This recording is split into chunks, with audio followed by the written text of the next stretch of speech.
മ്യൂസിയങ്ങളുടെ നഗരമാണ് ഷാർജ. പലതരത്തിലുള്ള മ്യൂസിയങ്ങൾ നമുക്ക് കാണാം. ഇസ്ലാമിക സംസ്കാരവും മതവും മനസ്സിലാക്കാൻ സഹായിക്കുന്ന മ്യൂസിയമുണ്ട്, അതോടൊപ്പം തന്നെ ചരിത്രം പറഞ്ഞു തരുന്ന മ്യൂസിയമുണ്ട്, ശാസ്ത്രത്തിന് വേണ്ടിയിട്ടുള്ള മ്യൂസിയമുണ്ട്.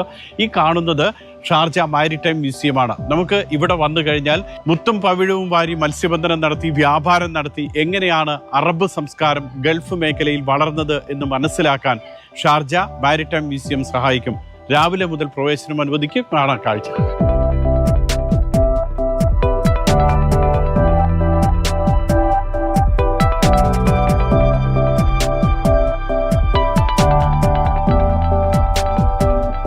മത്സ്യബന്ധനം പഠിക്കുന്നതിൻ്റെ തുടക്കം അത് ഇവിടെ നിന്നുമാണ്. ഈ ബോട്ട് നമുക്ക് കാണുമ്പോൾ ഇത് ഒരു വലിയ പാഠമാണ്. കാരണം 5 വയസ്സ് മുതൽ 8 വയസ്സ് വരെയുള്ള കുട്ടികൾ തുഴച്ചിൽ പഠിച്ചിരുന്നത് ഇത്തരം വള്ളങ്ങൾ ഉപയോഗിച്ചാണ്. അതിൻ്റെ ചിത്രം നമുക്ക് കാണാൻ കുട്ടികൾ പഠിക്കുന്നതിൻ്റെ അല്ലെങ്കിൽ കുട്ടികളുടെ ഒരു പ്രായം വ്യക്തമാക്കുന്ന ചിത്രം അവിടെ ഉണ്ട്.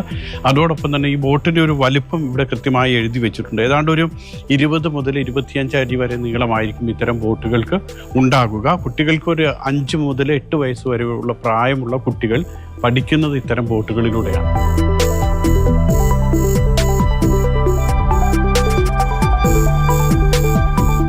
ഈ കാണുന്നത് അൽസമ ഷിപ്പിന്റെ മാതൃകയാണ്. 2 കാര്യങ്ങൾക്കാണ് പ്രധാനമായും ഇത് ഉപയോഗിച്ചിരുന്നത്. മുത്തും പവിഴവും ഒക്കെ വ്യാപാരം നടത്താൻ വേണ്ടി മറ്റ് രാജ്യങ്ങളിലേക്ക് ആളുകൾ പോയിരുന്നത്, ആദ്യ കാലഘട്ടത്തിൽ പോയിരുന്നത് അതിനുവേണ്ടി ഉപയോഗിച്ചിരുന്ന ഒരു ട്രേഡിംഗ് ഷിപ്പ് എന്നുള്ള രീതിയിലാണ് ഇതിനെ ഉപയോഗിച്ചിരുന്നത്. അൽസമ എന്ന് പറയുന്നത് UAE ഏറ്റവും പൗരാണികമായിട്ടുള്ള ഷിപ്പുകളിൽ ഒന്നാണ്. യാത്ര ഇതുപോലെ പായ്വഞ്ചി ഉപയോഗിച്ചിട്ടാണ് അവർ ഓരോ ദിശയിലേക്കും യാത്ര ചെയ്തിരുന്നത്. ഇതിൻ്റെ 2 മാതൃക, കുറച്ചുകൂടി വലുതും അതിൻ്റെ അപ്പുറത്ത് ചെറുതും, ഇങ്ങനെ 2 മാതൃകകൾ നമുക്ക് കാണാൻ കഴിയും.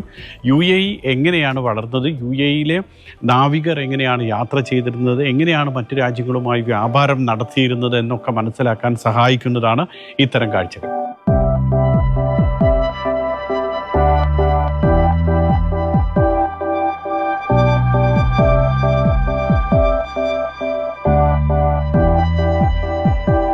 മത്സ്യബന്ധന കപ്പലുകളൊക്കെ ഉണ്ടാക്കിയിരുന്നത് എങ്ങനെയാണ്, ആ കപ്പലുകളൊക്കെ ഉണ്ടാക്കിയ ശേഷം എങ്ങനെയാണ് അറ്റകുറ്റപ്പണികൾ നടത്തിയിരുന്നത്, സംരക്ഷിച്ചിരുന്നത്, അതൊക്കെ വ്യക്തമാക്കുന്ന കാഴ്ചകൾ ഇവിടെയുണ്ട്. ഇതുപോലെ തന്നെ പ്രാദേശികമായി വികസിപ്പിച്ച് നിർമ്മിച്ചിട്ടുള്ള ഷിപ്പുകൾ, കപ്പലുകൾ, അതിൻ്റെ അറ്റകുറ്റപ്പണികളൊക്കെ നടത്തുന്ന ആദിമ അറബ് ജനത നമുക്കിവിടെ കാണാൻ കഴിയും. പല ദൃശ്യങ്ങളിൽ പല ചിത്രങ്ങളിലൊക്കെ ഉണ്ട്. ഇത് പഴയൊരു ബോട്ടാണ്. അതേപോലെ തന്നെ ബോട്ട് നിർമ്മാണത്തിന് ഉപയോഗിക്കുന്ന സാമഗ്രികളാണ് ഇത്. നമ്മുടെ നാട്ടിൽ ഉപയോഗിക്കുന്ന അറക്ക, വാള്, അതേപോലെ തന്നെ ചുറ്റിക, പിന്നീട് ഇരുമ്പ് കൊണ്ടുള്ള പല ഉളി അടക്കമുള്ള പല ഉപകരണങ്ങൾ. ഇതിലേറ്റവും രസകരമായിട്ടുള്ള ഒരു കാര്യം നമുക്ക് കാണാൻ കഴിയുന്നത്, കപ്പലുകൾ ഉണ്ടാക്കി കഴിഞ്ഞാൽ പിന്നീട് അതിൻ്റെ അറ്റകുറ്റപ്പണി അതെങ്ങനെ നടത്തിയിരുന്നു എന്നാണ് ഇവിടെ വ്യക്തമാക്കുന്നത്. അതായത് മത്സ്യത്തിൻ്റെ, അത് പ്രധാനമായിട്ട് ഇപ്പോൾ ചെറിയ മത്സ്യങ്ങളാണെങ്കിലും അല്ലെങ്കിൽ സ്രാവ് പോലുള്ള വലിയ മത്സ്യങ്ങളാണെങ്കിലും അവയുടെ ലിവറിൽ നിന്നുമുള്ള ഓയിൽ ഉപയോഗിച്ച് അത് ഉപയോഗിച്ചാണ് ഈ കപ്പലുകളുടെ പുറം ഭാഗം ഇതേപോലെ അറ്റകുറ്റപ്പണികൾ നടത്തിയിരുന്നത്. വർഷത്തിൽ 2 തവണ ഇങ്ങനെ നടത്തുമായിരുന്നു. കാരണം ഉള്ളിലേക്ക് വെള്ളമൊന്നും കയറരുത്, അതിനുവേണ്ടി വർഷത്തിൽ 2 തവണ ഇത്തരത്തിലുള്ള അറ്റകുറ്റപ്പണികൾ നടത്തുമായിരുന്നു എന്നത് വ്യക്തമാക്കുന്നുണ്ട്. ഇങ്ങനെയുള്ള കാഴ്ചകൾ, ഇതിൻ്റെ ഏറ്റവും വലിയ പ്രത്യേകത നമുക്കിതൊക്കെ പറഞ്ഞു തരുന്നതിനേക്കാൾ വായിച്ചും കണ്ടും മനസ്സിലാക്കാൻ കഴിയാവുന്ന വിധത്തിലാണ് മാരിടൈം മ്യൂസിയം ഒരുക്കിയിട്ടുള്ളത്.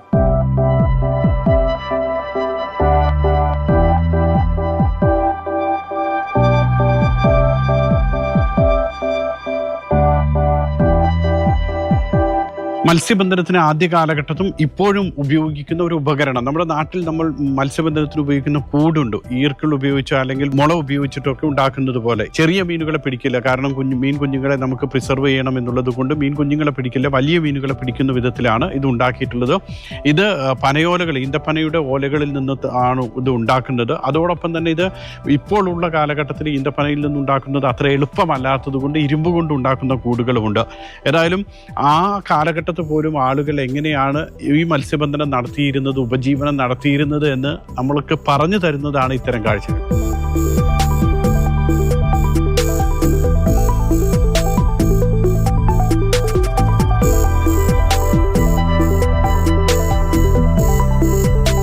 ചൂണ്ട ചൂണ്ടയിട്ട് മീൻ പിടിക്കുന്നത് ഇപ്പോഴും ഗൾഫ് മേഖലയിൽ നടക്കുന്ന ഒരു മത്സരമാണ്. ഷാർജയിലും അബുദാബിയിലും ഒക്കെ ഉണ്ടാകാറുണ്ട്.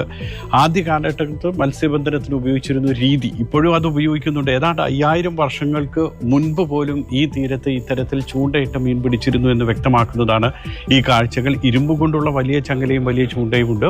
അതോടൊപ്പം തന്നെ ഇപ്പോൾ നമ്മൾ ഉപയോഗിക്കുന്ന ചൂണ്ടകളൊക്കെ നമുക്ക് കാണാൻ കഴിയും. ഈ കാണുന്ന വലിയ കൊക്ക, ഇത് ചൂണ്ടയിട്ട് മീൻ പിടിക്കുന്ന ആളുകൾ എങ്ങനെയാണ് മീനിനെ ബോട്ടിലേക്ക് കയറ്റിയിരുന്നതെന്ന് വ്യക്തമാക്കുന്നതാണ്. ചൂണ്ടയിൽ കുടുങ്ങിയിട്ടുള്ള വലിയ മീൻ വെള്ളത്തിലൂടെ വലിക്കുമ്പോൾ അത് വരും, അടുത്തെത്തുമ്പോൾ ഭാരമുണ്ടാകും. അവൾ ചൂണ്ടയിൽ പൊക്കിയെടുക്കാൻ കഴിയില്ല. അതുകൊണ്ട് ഈ കൊക്ക കൊണ്ട് കൊത്തി വലിച്ചിട്ടാണ് ബോട്ടിലേക്ക് ഇടുന്നത്. ഇപ്പോഴും അങ്ങനെ തന്നെയാണ് വലിയ മീനൊക്കെ കിട്ടുമ്പോൾ ആളുകൾ ചെയ്യാറുള്ളത്.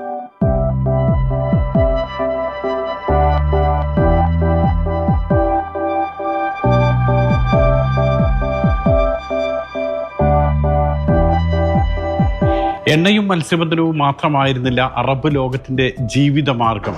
കടലിന്റെ അടിത്തട്ടിൽ നിന്നും മുത്തും പവിഴവും വാരി ജീവിച്ചിരുന്ന ഒരു ജനത കൂടിയാണ്. 19-ാം നൂറ്റാണ്ടിലും 20-ാം നൂറ്റാണ്ടിലുമൊക്കെ ഇത്തരത്തിലുള്ള മുത്തും പവിഴവും വാരുന്നതും വ്യാപാരം നടത്തുന്നതും ഏറ്റവും പ്രശസ്തമായിരുന്നു. ഇന്ത്യ അതോടൊപ്പം തന്നെ പേർഷ്യൻ രാജ്യങ്ങൾ, ഈ രാജ്യങ്ങളിലേക്കും ആഫ്രിക്കയിലേക്കും ശ്രീലങ്കയിലേക്കും ഒക്കെ ഇവിടെ നിന്നും മുത്തും പവിഴവും ഒക്കെ പോയിട്ടുണ്ടായിരുന്നു. അതിൻ്റെ കച്ചവടം അന്ന് നടന്നിരുന്നതിൻ്റെ രേഖകളൊക്കെ നമുക്ക് കാണാൻ കഴിയും. നമ്മളെ അത്ഭുതപ്പെടുത്തുന്ന ഒരു കാര്യം, ഇന്ത്യൻ രൂപയിൽ തന്നെയാണ് അന്നൊക്കെ ഈ മുത്തിൻ്റെയും പവിഴത്തിൻ്റെയും വ്യാപാരം നടന്നിരുന്നത്. 36,000 മുതൽ 2 ലക്ഷം രൂപയ്ക്ക് മുകളിൽ വരെ വിലയുള്ള മുത്തും പവിഴവും ആ കാലഘട്ടത്തിലേത് നമുക്കിവിടെ കാണാൻ കഴിയും. ഇങ്ങനെ നമ്മളെ വല്ലാതെ അത്ഭുതപ്പെടുത്തുന്നതോടൊപ്പം നമുക്ക് പുതിയ നിരവധി അറിവുകൾ കൂടി ലഭിക്കും.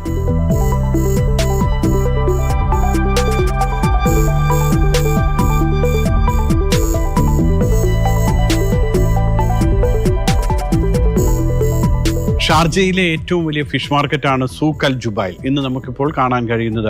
ഈ സൂഖ് അൽ ജുബൈലൊക്കെ എങ്ങനെ രൂപപ്പെട്ടു എന്ന് മനസ്സിലാക്കണമെങ്കിൽ ഈ കാഴ്ചകൾ നമ്മൾ കാണണം. ആദ്യ കാലഘട്ടത്തിൽ ഇതുപോലെയാണ് സ്വദേശികൾ മത്സ്യബന്ധനം നടത്തിയിരുന്നത്. ഇതുപോലെ വലിയ മീനൊക്കെ കിട്ടിയാൽ ഇതുപോലെ കമ്പിൽ കെട്ടിയിട്ടാണ് അവർ കൊണ്ടുവന്നിരുന്നത് മാർക്കറ്റിലേക്ക്.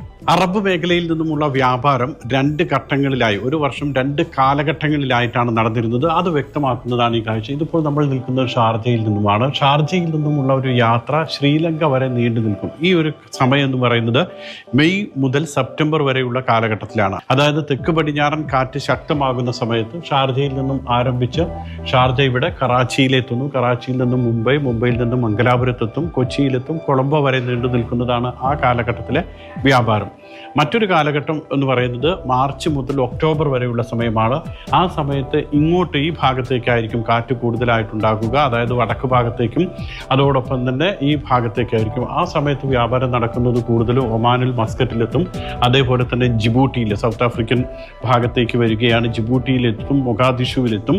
പിന്നീട് ഇങ്ങനെ മൊസാംബ വരെ നീണ്ടു നിൽക്കുന്നത്, ഈ അറ്റം വരെ നീണ്ടു നിൽക്കുന്നത് സൗത്ത് ആഫ്രിക്കൻ രാജ്യങ്ങളിലേക്കാണ് ആ സമയത്ത് കൂടുതലായിട്ട് വ്യാപാരം നടക്കുക. അറബ് മേഖലയിലെ വ്യാപാരം കാറ്റിനെയും കാലാവസ്ഥയും അനുകൂലിച്ചുകൊണ്ട് എങ്ങനെ നടത്തിയിരുന്നു എന്നാണ് ഇതിലൂടെ വ്യക്തമാക്കുന്നത്.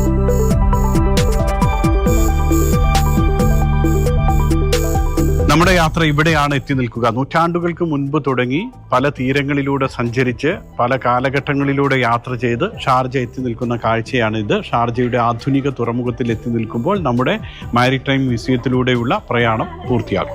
അക്വേറിയം മ്യൂസിയത്തിലേക്ക് വരാൻ നമുക്ക് ഇവിടെ വന്ന് ടിക്കറ്റ് എടുക്കാം. അതേപോലെ തന്നെ ഓൺലൈനായിട്ട് ടിക്കറ്റ് ബുക്ക് ചെയ്യുകയും ചെയ്യാം. ശനിയാഴ്ച മുതൽ വ്യാഴാഴ്ച വരെ രാവിലെ 8 മുതൽ രാത്രി 8 മണി വരെയാണ് മ്യൂസിയം പ്രവർത്തിക്കുക. വെള്ളിയാഴ്ചകളിൽ പ്രവർത്തന സമയത്തിൽ മാറ്റമുണ്ട്. രാവിലെ മ്യൂസിയത്തിലേക്ക് പ്രവേശനം അനുവദിക്കില്ല. വൈകുന്നേരം 4 മണിക്കാണ് മ്യൂസിയത്തിലേക്ക് പ്രവേശനം അനുവദിക്കുക. രാത്രി 8 മണി വരെയുണ്ട്. ടിക്കറ്റ് നിരക്ക് ഷാർജ മ്യൂസിയവും അതോടൊപ്പം തന്നെ ഷാർജ അക്വേറിയം ഉണ്ട്, രണ്ടും കൂടെ ചേർത്ത് 25 ദിർഹമാണ് ടിക്കറ്റ് നിരക്ക്. മാരിടൈം മ്യൂസിയത്തിലെ അകക്കാഴ്ചകൾ കണ്ട് പുറത്തിറങ്ങുമ്പോൾ ഇതുകൂടി കാണാൻ നമ്മൾ മറക്കരുത്. പുറത്ത് ഒരുക്കിയിട്ടുള്ള വലിയ ബോട്ടാണ് ഇത്. ഇങ്ങനെയൊക്കെയാണ് നമ്മൾ ഇന്ന് കാണുന്ന സമൃദ്ധിയുടെ ലോകമായിട്ടുള്ള ഗൾഫ് രാജ്യങ്ങൾ വളർന്നത് എന്ന് ഈ കാഴ്ചകൾ മനസ്സിലാക്കി തരും.